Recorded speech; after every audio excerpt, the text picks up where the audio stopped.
Well, good afternoon.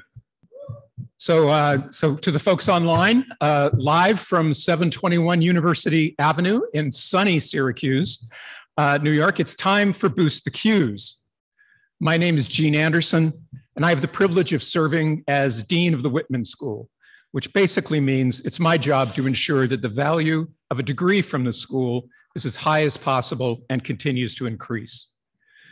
Before we talk about today's agenda, I'll begin, as we always do here on the Hill, with the Onondaga acknowledgement.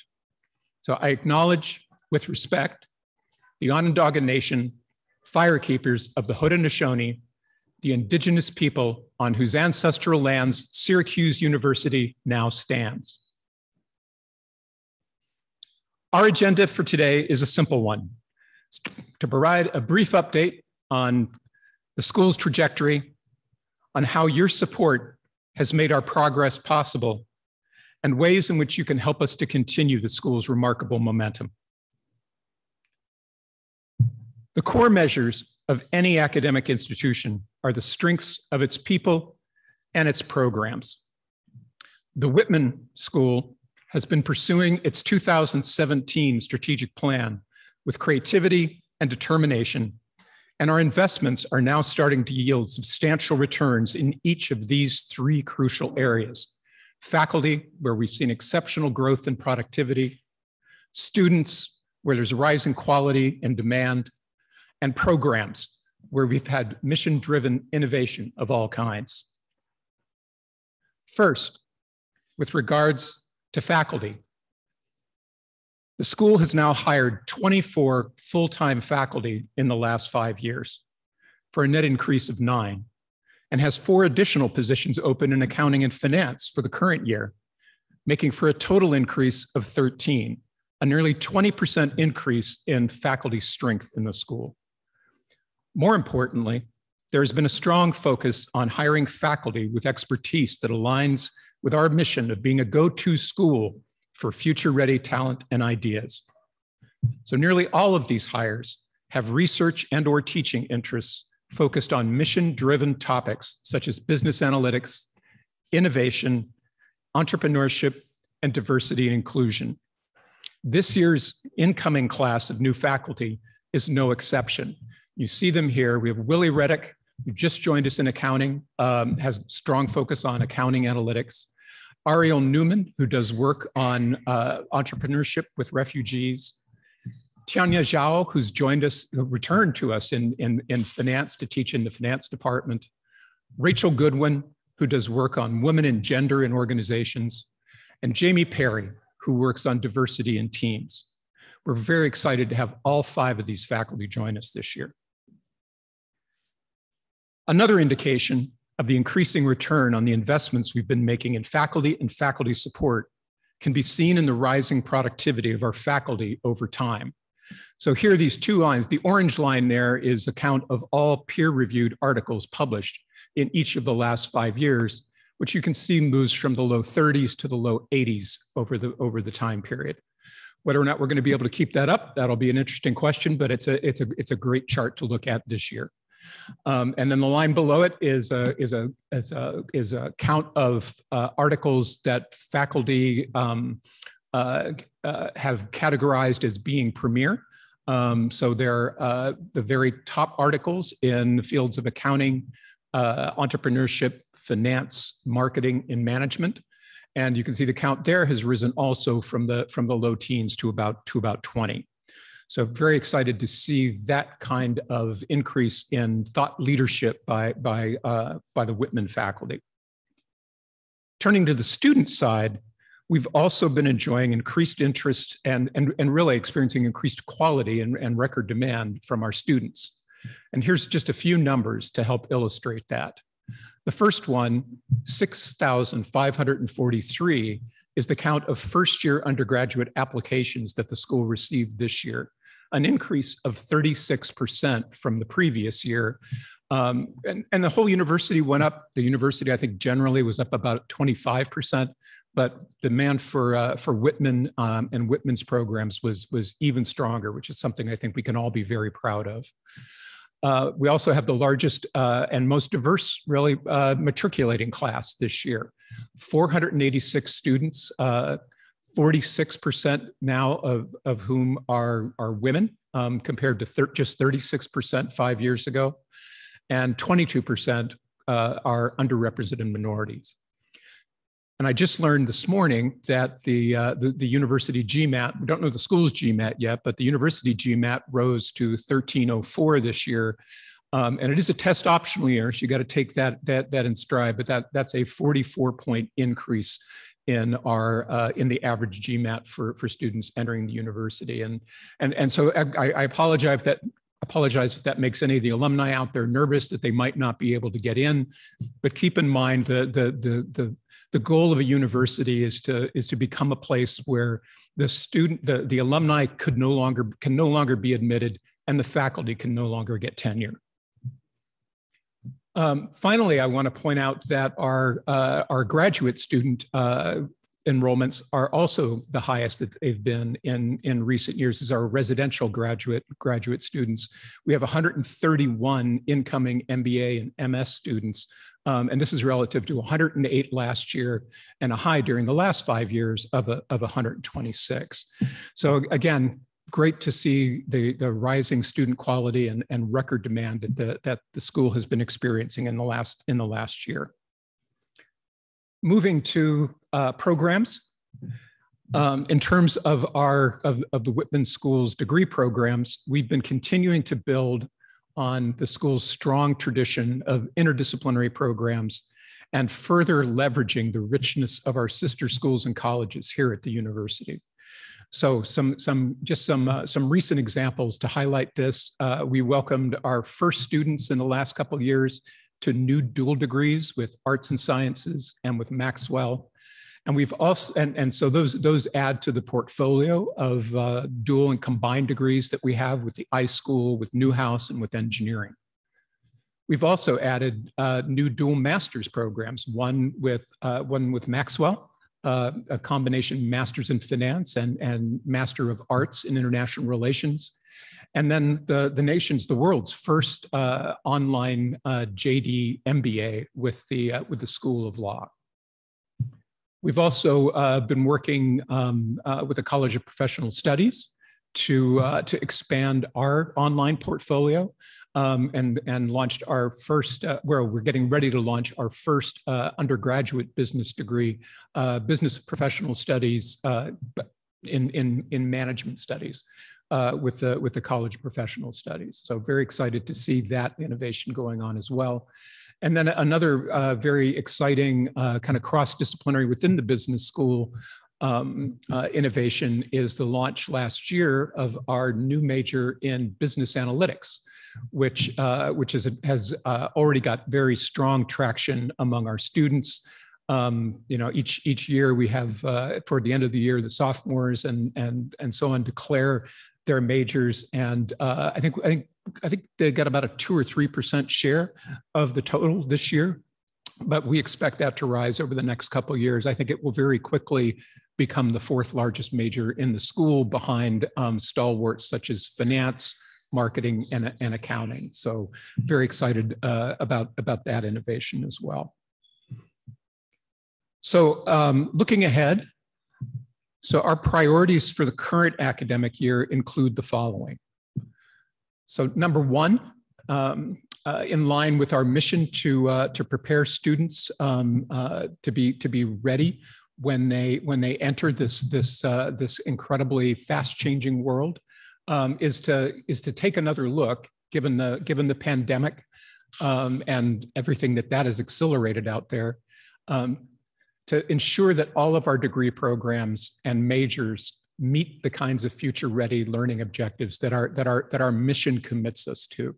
So that's one of the big priorities that we'll have for the year. And I'm happy to say we have a great team of young Whitman alumni who have volunteered to help us to do that, to help us calibrate our programs so that they really are up to date with where industry is going.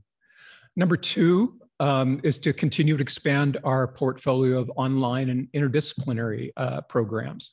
So in particular, we're looking on expanding our relationship with the iSchool, adding 2 more interdisciplinary degrees there.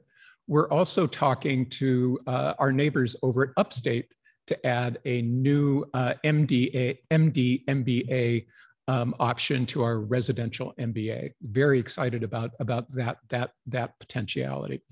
And then we've also got a team who's looking at the feasibility and desirability of starting an online BBA at the school to complement the online BPS in management studies that we're doing.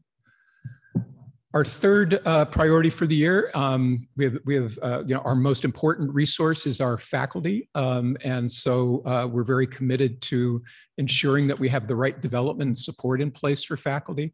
And this year, the #1 priority is to implement a new mentoring program that the school is starting for our faculty.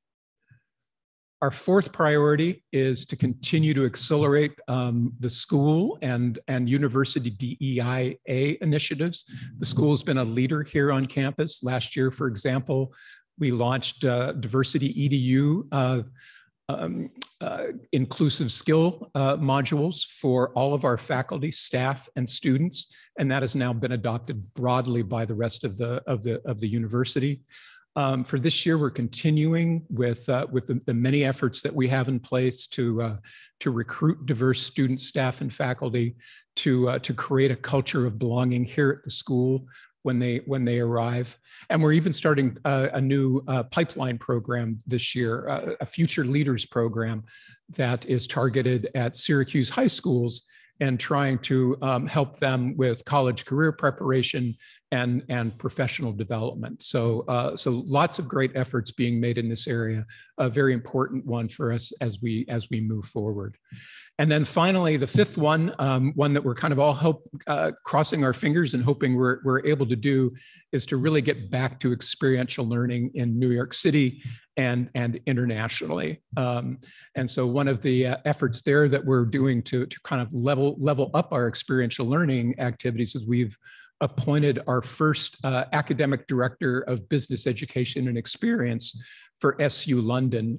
Professor Kathy Maraton is going to be over there this year, helping to coordinate an even stronger business education experience in one of the world's great capitals, great cities for business, as well as create strong co-curricular activities and opportunities for students to get out into London and to learn about the financial sector there, the tech sector there, the marketing sector there, and the creative and the entertainment sector there as well. So very excited about all of those initiatives for this year.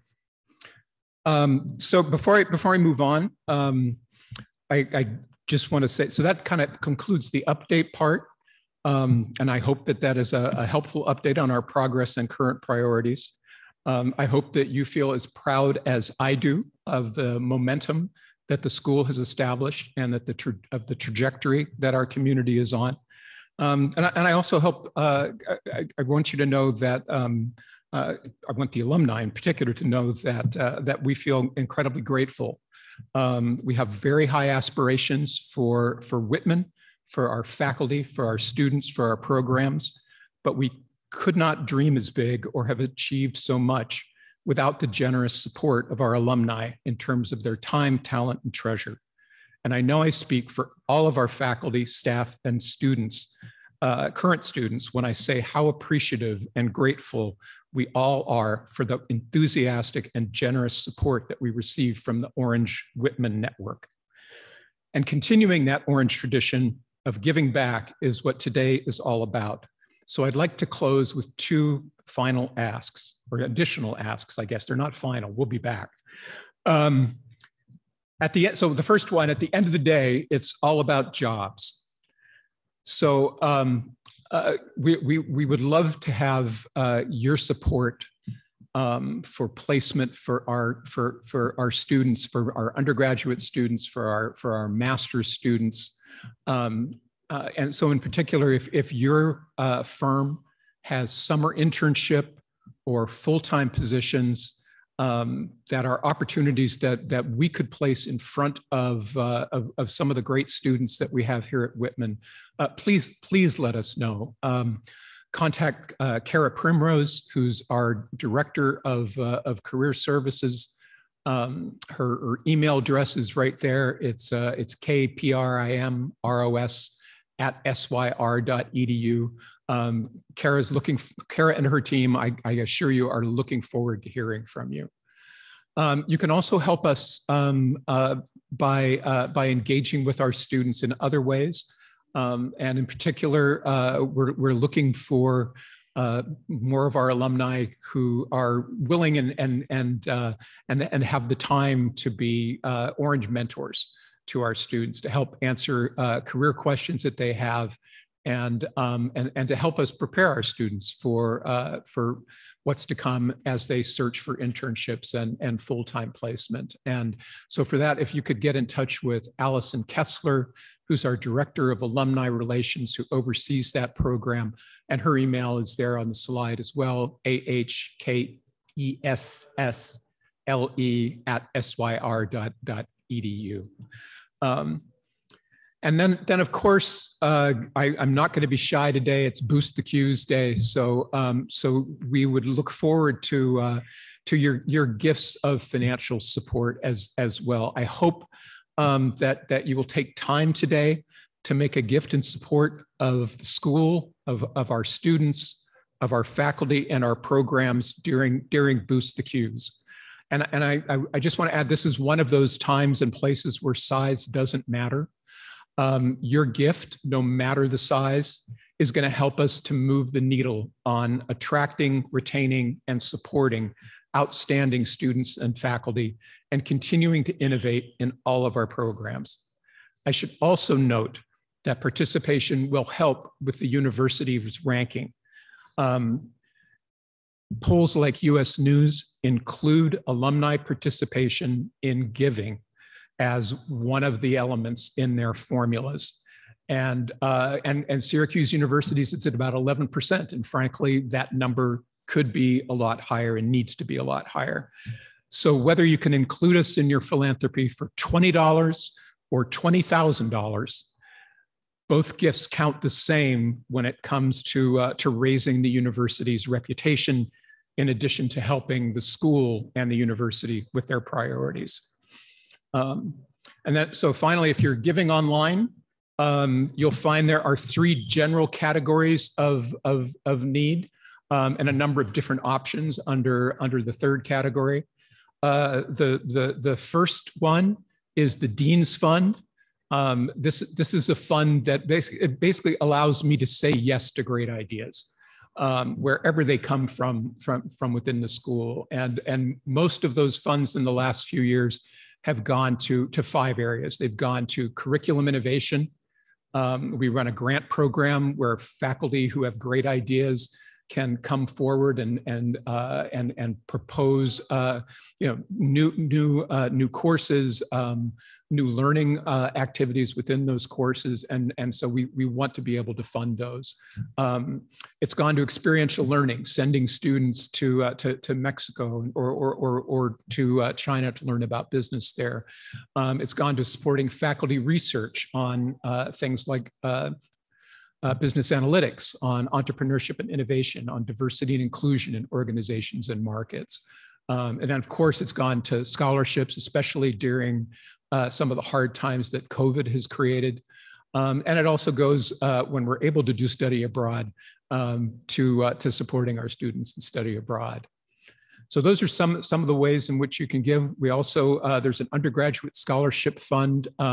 This is a fund that helps us to attract and retain the very best students coming from all backgrounds at the school. And then we have a number of individual funds that are related to different departments, different centers, different institutes that you can look over and decide whether or not that lines up with your passion, with your orange. So we're hopeful that somewhere in this list of options, each one of you will be able to find your orange And you know, if you don't see your orange there, please don't hesitate to get in touch with us. I'd love to hear from you, as would any of our alumni relations or development staff. So finally, let me wrap up by saying, for all those who have already made a gift, we can't thank you enough, but thank you. And for everyone else, it's only 12:21, so there's almost 12 hours left. There's still time, and we look forward to your support, which we very much and very frankly need to be able to continue the remarkable momentum that the school has. So that's the end of the formal part of my presentation. I think we have a small audience here in Flaum Grand Hall. If there are any questions, I would be happy to do my best to answer them, or find someone here who can answer them.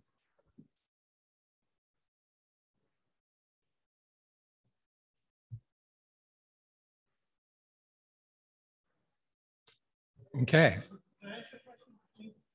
Sure, Chris, ask a question. Can I? Thanks for your remarks today, Gene.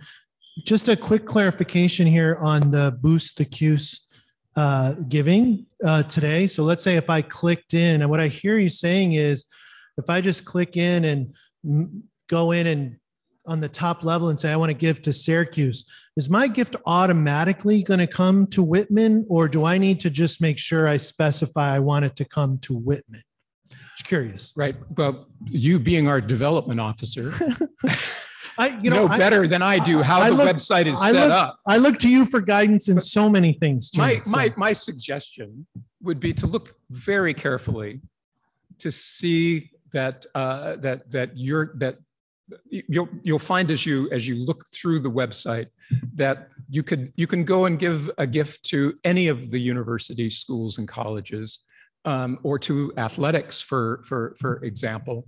But of course, we here at Whitman, especially on a day like Boost the CUSE, when we're competing with all of these other parts of camp in a friendly competition, of course, we would appreciate if you would find the Whitman School of Management button and click on that, which will take you to the list of different needs that I've just described. I believe that's a correct description of what goes on there, is it not? It certainly makes great sense, Gene. So I think you're probably right on that. Thank you for asking me that very important question, Chris.